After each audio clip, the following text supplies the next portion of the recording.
Marcelli, bonjour. Bonjour. Vous êtes un professionnel de la conduite. Oui, depuis plus de 30 ans.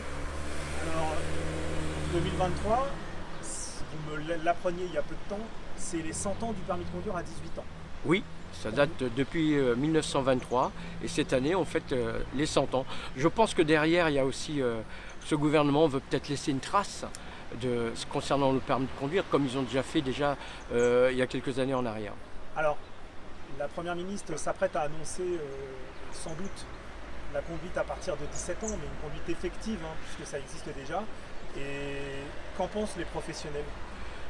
Il y a beaucoup qui sont mitigés, mais pour ma part je pense que c'est plus un effet d'annonce et je ne comprends pas le sens de cette loi qu'ils veulent mettre en place.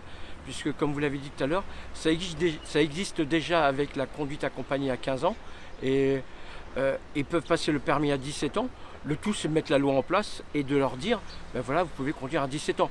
Mais un problème se pose, c'est que nos jeunes actuellement sont immatures. Depuis quelques années, on voit que la régression intellectuelle au niveau de la conduite et aussi la manipulation est difficile pour eux parce qu'ils sont tous branchés sur des écrans. Ils ont d'autres activités à côté, autres que la conduite, qui passent en dernier lieu. Et pour eux, la formation du permis de conduire, c'est pas une formation, alors que c'est devenu une formation à part entière.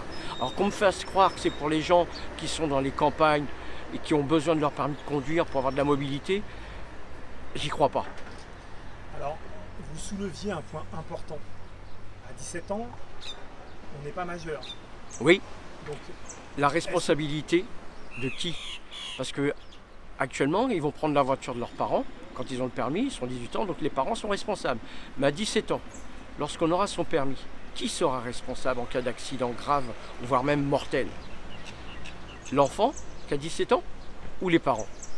C'est une question que beaucoup de professionnels se posent. Dans cette annonce, on nous parle régulièrement d'un permis plus rapide et moins cher. Qu'en pensent les professionnels?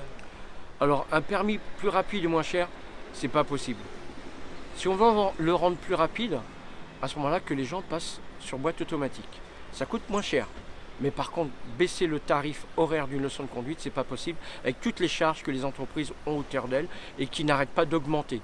On a fait croire à la population un permis moins cher, plus rapide, avec rendez-vous permis, et c'est entièrement faux. On nous a vendu de la poudre à perlimpinpin, comme ils savent très bien le faire. Alors aujourd'hui,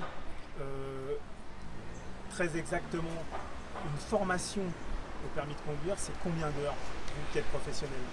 Alors, la formation, pour un jeune qui a 18 ans, sur boîte manuelle, il faut compter entre 35 et 40 heures. Parce qu'il y a beaucoup de choses que les gens n'ont pas, notamment la manipulation, l'intelligence de la conduite, lire la route et ainsi de suite, c'est tout un travail. Et on oublie quelque chose, c'est que les smartphones ont diminué leur champ visuel latéral. Donc, ils voient moins loin, ils voient moins large, et beaucoup d'enfants ont des problèmes de vue et portent beaucoup de lunettes. Moi, je porte des lunettes par rapport à ma myopie, mais il y a de plus en plus d'autres maladies visuelles qui arrivent et qui jouent sur la conduite. Mais comme je l'ai dit tout à l'heure, la formation du permis de conduire, c'est une formation à part entière. Et en plus de ce côté-là, on a tous les problèmes de la vie en société. Que ce soit les violences, que ce soit la tolérance, le respect. Parce que le respect, il n'y en a plus du tout non plus. Alors quand on parle de formation, vous êtes bien d'accord avec moi, on entend par là quelqu'un qui est capable de conduire tout de suite en autonomie. Oui, mais conduire, c'est un travail. C'est un travail de perception, c'est un travail d'analyse, c'est un travail de décision et d'action. Si les 3 premières étapes ne sont pas bien prises, la décision sera mauvaise. Peut-être on va sortir avec « ouf, je me suis fait peur » ou ça peut être pire.